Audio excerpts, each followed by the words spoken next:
If I say the word wine, what's the first profession you think of? Sommelier? Yes. And what else? How about a mix, a cocktail of wine tasting, Italian culture, and tour guiding? Let's hear John's story that began a decade and a half ago in Italy, and he continues in California with his new venture, Hop and Vine Tours. So, John Peñate, because I want to pronounce it right. Thank you. Yeah. So you are becoming, or have become, an expert in wine tourism, right? More or less, yeah, I could say that. I would like to bring us back to when we actually met, which is Okay. Rome. I don't want to say it, but it's more or less 15 years ago already. I would say about that, yeah. So back then, did you already have an idea of working in wine tourism? Basically, wealthy people like people who know the language and are willing to hire them to travel with them a little bit. So that's what happened.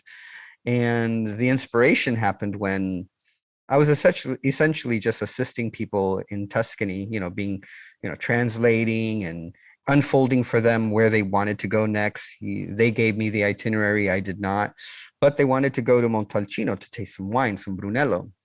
And at this point, I knew I liked wine, but I didn't really know too much about wine.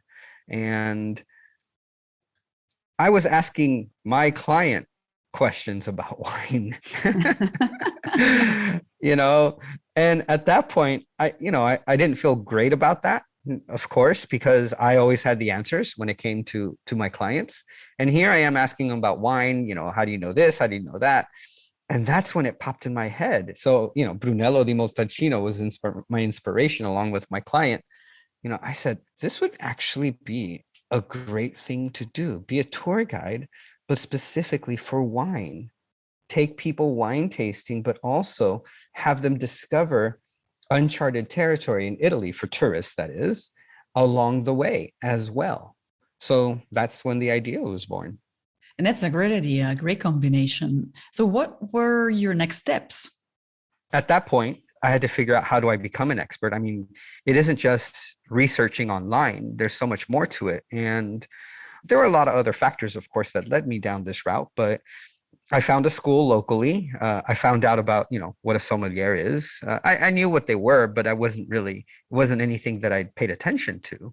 So essentially, I found the school there in Rome called Associazione Italiana dei Sommelier. They abbreviate it to AIS or ICE.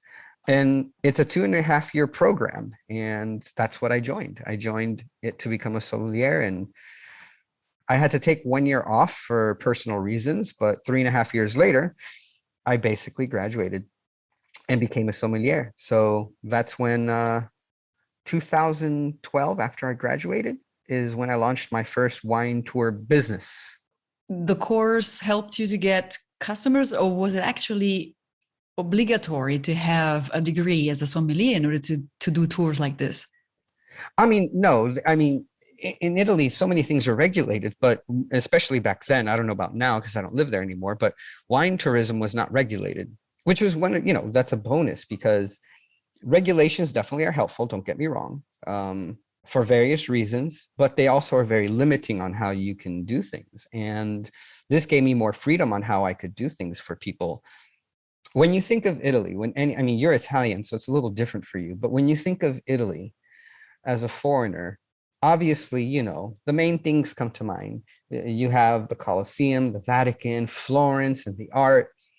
But the other thing that people want to explore is the food and the wine. And even people who are not wine lovers actually end up going to Italy and saying, I have to have wine. And the other thing is the culture. And by culture, we can think of its history. We can think of, of course, the artistic greats that they've had, the architectural greats that they've had. But in the end, the culture is what you do every day as Italians. That for foreigners is a dream. For us, I say us because I lived in Italy for so long. And as Romans say, ormai so romano, I'm Italian right now, by now. But in the end, they enjoy what we do every day in Italy. And that's what I wanted to have them enjoy at their pace as well. So that's the idea of the company that I started. In essence, the name of it kind of reflected that idea. Vini Cultural Tours, wine and culture. And, I to expand on that, it was, as I wrote it in the description, it was wine, food, and craft beer itineraries throughout Italy. Great. How did it go? Did you have customers? Yes. And so my strategy was being a tour guide for so long. At this point, 2004 to 2012, I had more than almost a decade of experience there. I had a lot of return clients. You'd be surprised how many people actually came back and wanted to explore new things with me. And that was great. So when I launched this wine tour business, and I knew already, at least 1 or 2 years in advance that this is what I wanted to do, I started emailing, past clients and letting them know. And I actually had people come back to Italy just to do my wine tours. And it was great. Wow. And then, of course, the company I worked for at the time, they allowed me to, let people know about my wine tours. And as long as they got a cut, I would be able to create a wine itinerary for them. And so in 2012, when I launched Viniculture Tours, the way to actually get noticed back then more than anything else was TripAdvisor. So every single client that I had, even in the previous year leading up to the launch of my wine tours, I essentially had asked them to remember to write down notes, because I was going to ask them as soon as I launched my wine tour business to review me on TripAdvisor. So organically, I was able to get great reviews for the first 2 months, and it was a great way to launch my business. Fantastic. Because they were actual real reviews. They weren't, friends or anything, that were lying for me, or wasn't and this is something that, many people probably don't know, or maybe they do know. There are actual companies that, and they offered it to me as well. There are actual companies that will write fake reviews, and you'll get all of a sudden within 2 months, 1,000 reviews. But, I think I was averaging 2 great reviews a month because of that steady number. 2 or 3 great reviews a month was a good, steady number. And it shot me up to the top 10 wine tours in Rome almost right away. It was great. Oh, fantastic. I'll get back to the TripAdvisor and social media. Yes. I would like to now trace back your, let's say, curriculum and first talk about Sommelier and then talk about your education. So as a sommelier, what do you do? Who is a sommelier?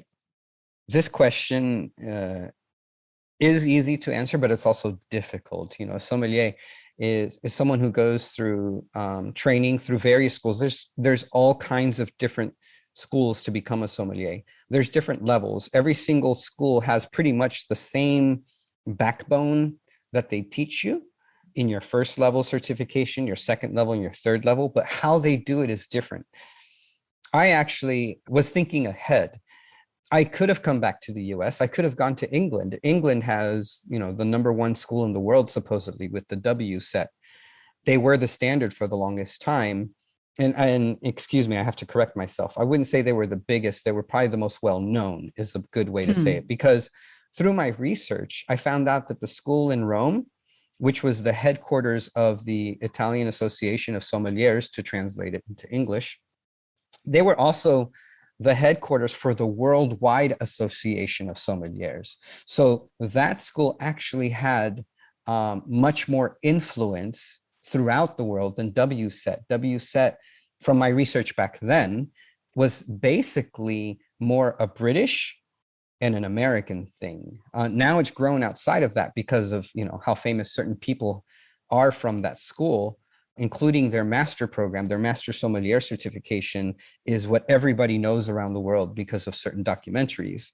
But I decided, and circling back to me looking ahead, I decided that I needed to do the one in Rome because they concentrated on teaching us Italian wines.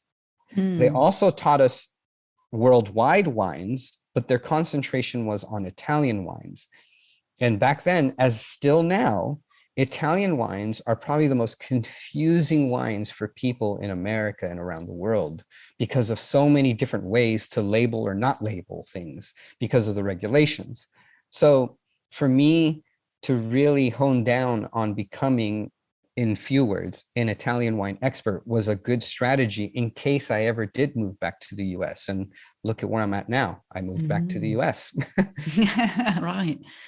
So your idea was to then transpose this experience and then create the cultural experience with your company in the US. Okay. No. Okay. No, I appreciate, definitely, I appreciate the thought process, but I didn't think that far ahead. You're making me out smarter than I was or am. Thank you. No, in reality, I was thinking if I ever did move back, and to also circle back to your original question, what is a sommelier? A sommelier essentially is like a maitre d', but for wine. It's a wine steward. It's someone who in the restaurant, more than anywhere else, is where they're recognized, especially a fine dining experience. You know, you have the host that sits you down, you have the waiter or waitress that, you know, takes your order, and then you have the house sommelier who comes to you, has a conversation about your meal, and helps you decide on a wine. And then, depending on the wine, serves the wine for you throughout. You know, if it's a 20-year-old bottle of wine, they take care of it for you. If it's a more recent vintage, you know, 2 or 3 years old, then, you know, they present it to you, they pour it for you, and then you continue on your own, or the waiter or waitress pours the glass for you from that moment. So that's a sommelier in its proper environment. But sommeliers are actually much more than that. They are writers. They write books. Jancis Robinson is one of the more famous ones. You know, she came from WSET. There's definitely many schools around the world, like I mentioned, and they all basically have the same backbone of teaching you how to be that person that serves wine correctly, how to match your wine with food, how to pair it with food. And essentially, when I was thinking ahead, I was thinking, okay, I could go back to the US, and one of the things that they do is help people import and export wine, or they help vineyards decide what varieties to blend in a bottle, what percentages to blend. There's many different things in the wine world that a sommelier could do depending on what they want to focus on. So I thought if I ever did move back, maybe, because I could never work in a restaurant, you know, it is very hard work. It is very tiring work. And, you know, I respect and I appreciate what people do in the restaurant, but I could never do that. I love being social. I love being outdoors. I love interacting. And more than anything, I love teaching. So a little secret, when I was 16, I wanted to be a teacher in high school, like a high school teacher. So when I got to Rome, became a tour guide. That was the perfect job because I didn't have to grade papers. You know, and I got more interaction with a variety of people from around the world. And with the wine tours, that continued. And I was able to show people my passion for my love for Italy and its wine and its culture. So for me, that was my dream job. It really was. Moving back to the US, you know, I did look for jobs as a wine importer or exporter. I did look for work in vineyards, but when I moved back, I was over 40, and there is unfortunately discrimination towards people of a certain age, especially, I almost hate saying it because it's not 100% true, but you know, some people have actually confirmed it to me. They'd rather mold a 20-something-year-old, they'd rather mold them to express what they want to express about their wine rather than someone who's already learned about wine in general. So I had no luck finding a job. I did get a couple bites, but it just didn't work out. Okay. So that's when I, you know, and when I moved back from Rome, I did have in mind I could do wine tours, but I honestly thought, I'm from San Diego. What kind of wine is there in San Diego? If I'm going to do wine tours, I need to go to Central Coast. I need to go somewhere else. But at that moment, we didn't have the money to live in those places and try and figure it out. You know, my family's in San Diego. So essentially, that's where we went to, because for the first couple of years where we would need help, we could get it. And I discovered San Diego has wine. when you think of American wine, you think of Central Coast, you think of, Washington, Oregon, you think of Napa, you think of Sonoma. And then in Southern California, when people say you want to go wine tasting, oh, you want to go to Temecula. And I'll tell you, not just in my professional opinion, but also personally, Temecula wine is not, maybe I shouldn't say it, but it's not my favorite. And when people do wine tours up there, it's mostly people who are barely 21 who want to get, they just want to enjoy the fact that they're 21.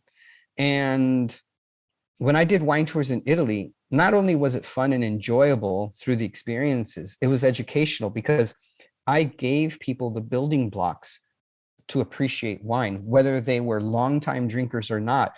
I showed them how to taste wine almost on a professional level. I taught them how to, at least the basics on how to pair wine with food based on the food we were eating and the wines we were drinking. And I want to continue that here.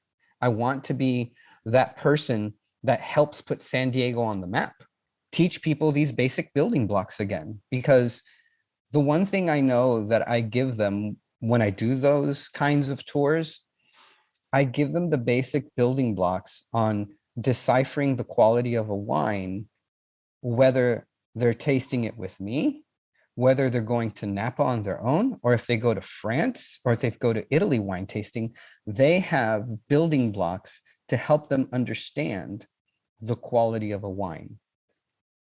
And let me stress that, the quality of the wine. I do teach them their palate, but I'm not giving them wines that they will always like.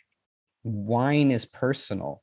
And if you don't like a certain style, it doesn't mean that it's not good quality. So to understand the quality of a wine of a different style that you personally don't like is important as well. Now, you left Italy a while ago. Now it has been, yeah. My question is, why did you leave Italy? It's not because I wanted to. So I had a visa to live there. I applied for, a visa also means a permesso di soggiorno. So, kind of like a green card for us Americans. What I was looking for was residency. And I applied for residency. And they actually had me in limbo for 5 years waiting for this answer.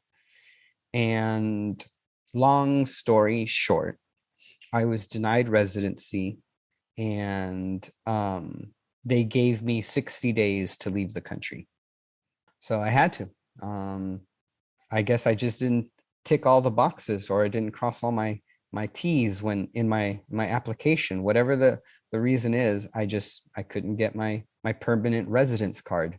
And if I were to continue to live there with a visa, I would have to either find a contract of work, and working for myself, that was going to be hard to do, or go to school. But at that point, which I could have done, I even already went to chef school at this point, to have a student visa there in Italy. Did you know that? Did you know I became a chef? Yeah. No, I didn't know that. I have a chef certificate as well. But how long do I have to keep continuing to go to school? How long do I have to divide my time between what I really want to do and something because I have to? And I figured if there is a way for me to be in Italy, it will come up sometime in the future, but maybe it's just not in my cards right now. So in a way, I let that path decide for me, that moment. Some people even said, stay, overstay your visa, just continue. But that became a lot riskier, because if I did get caught working there, and overextending my stay, I actually could get not just deported, but banned from entering the EU for 3 to 5 years, depending. I hope that you'll be able to live there permanently in the future. Yes. And I really hope so, because you love Italy so much, and you speak beautifully Italian, I know. Thank you. Yeah, and you love the wine you have. I mean, you are Italian, I must say, more than many other foreigners I've met. So where are you at now in the process of making your business work in the United States? At first, I actually, and to help you understand a little perspective, when I first came back, I didn't know there was wine in San Diego. I basically was working to be able to figure out what the next move was. Uber driver, by the way. That gave me the flexibility to do things and discover things that could help me down my path. Okay. And because of driving for Uber, I was taking two gentlemen who brought wine with them, bottles of wine. I was taking them to a fine dining establishment, and they were talking about wine tastings they had and how each person brought their own bottle and and talking about which ones they liked, and they were excited about the wines that they were bringing to the restaurant to try together.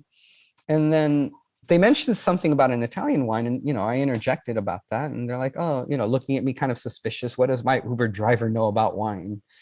And I basically gave them a little, not background on me, but I gave them a small talk on the wine they spoke of. At this moment I forget. And they're like, oh, so you do know about wine? And I told them, well, actually, I used to do wine tours in Italy, and I've been thinking about doing that here somewhere. Right now I'm focusing, and this is something you don't know, right now I'm focusing on taking people into Mexico for wine tasting, because I believe the wine in Mexico is better than Temecula. And they're like, oh, well, actually, you're right. But did you know that we have wine here in San Diego? I'm like, no. And the gentleman, the main one that was the one actually in charge of the Uber, he says, I actually own a winery here in Escondido. I'm like, what? He's like, yeah, I actually own the winery that's known to be the first winery established in San Diego County in the 1800s. And he went on to explain to me, San Diego County actually used to be known as wine country. Escondido, the area near where I live, they used to have vineyards upon vineyards. And it was Italians who came here. It was Italians and Hungarians who came here and started growing wine in the 1800s. And because of prohibition, they basically had to take all the vines away. And at that point, they started planting citrus and avocado groves. And that's when San Diego became known for their oranges, their citrus, and their avocados. But because of the droughts of the early 2000s, and then the fires that happened around, I think it was 2007 or 8, all the people that lost all their citrus and avocado groves decided, what is better during a drought? Definitely not avocados and definitely not citrus. Why don't we go back to what we used to do? Why don't we replant vines? And that's when San Diego County, especially in the Escondido area, started growing wine again. Outside of the immediate area of San Diego, there's an area called Ramona. Ramona's been making wine at least from the 70s and 80s as well. But because of Escondido growing, Ramona is now growing as well. And in San Diego County, we have over 150 vineyards. Wow. I didn't know Yeah. that. Yeah. So San Diego has a lot of great wine, and they're doing something that I'm extremely passionate about. And I discovered this passion in Italy. When I first went to Italy in 2000, I was barely 25 years old, and I already knew I loved Pinot Noir. But you have to imagine here, especially at 22, 23, 24, what I can drink is limited. When I first moved to Italy and I went to the supermarket, for like 3-4 euros, I was finding amazing wines of names of grapes I've never heard of, varieties I never heard of. I go into a supermarket and there's a Cesanese. I'm like, what is that? I had it. I loved it. Then I went back to the supermarket and there was Tiroldigo. What's Tiroldigo? I need to have it. I drank it. And then there's Passerina. And then there's this, there's that. And every single wine I had from varieties I never heard of, I loved. And come to find out, these were all indigenous varieties of Italy. So my passion became, and this also was evident in my wine tours, to show people not Merlot and Cabernet, or even so much Sangiovese in Italy, but take them to the place where that indigenous variety exists that they've never heard of, into that town also they never would have seen otherwise. And here in San Diego County, they actually have Falangina. Oh, really? Yeah, yeah. Movrede. They have varieties that aren't so well known in the wine world, that aren't necessarily grown in other places. And that for me that was a sign. This is what I've been looking for. What better thing than to show people other varieties that they wouldn't normally taste in Napa or Sonoma or Central Coast. You can design really original tours now, or have you already? I am working on designing. So I was supposed to launch my wine tours, and I cannot use vinicultural tours anymore, even though that's my baby, because I actually, for lack of better terminology, sold it to someone who basically was managing it when I left. So I basically gave it to her. You know, also vinicultural tours doesn't really fit with the idea here of San Diego. There is more to offer, but when people think of San Diego, they come to San Diego because of its beauty, because it's always sunny, because it's always beautiful. The ocean is here. The food back then, you know, when I went to Italy was horrible. Now there's actually a vibrant food scene. And, you know, besides SeaWorld, we have Balboa Park and the San Diego Zoo, which is, you know, very famous. So here, tourism is natural. Tourism is part of its livelihood, like Italy. And people come back to San Diego over and over again, even just for the weekend, especially people from America. You know, just like with Italy, people go back over and over again, and they're always looking for something new to do. San Diego, for the longest time, was the craft beer capital of the world. As a result, craft beer tours were left and right. You could find a craft beer tour easily here. So always wanting to do things a little bit different, here I am with my wine tours. There's already one or two companies, but they're doing them just like the craft beer tours. They're putting on a bus, they're taking you to a place, they're moving you on to the next one. And I hate that kind of tourism. I don't like it because it's not personal, it's not fun. I decided, because I'm also going to include craft beer tours, I decided to call it Hop and Vine Tours. Hop, because there's hops in beers. Hop as in jump, apostrophe N, tours, in vine tours. So I take you into the vineyard. I've already established relationships with some wineries here where I get to take you into the actual vineyard and show you the composition of a vine, of the grape, of the leaf, what it means for the wine, and show them the process, and of course, taste wine. Thank you so much. Thank you. And I really, fingers crossed for you, and I wish you all the best. And I'm sure that we'll hear from each other soon with great news. Thank you, 1,000. Oh, grazie mille. John has a clear vision. The path hasn't been exactly straight for him, but he's certain that it will work out. And John, you certainly succeeded in conveying that certainty to every single one of us, didn't you? He isn't afraid of failing, nor of trying again to reshape his future. He knows his love of wine will sooner or later bring him success. Thank you for sharing your story, John.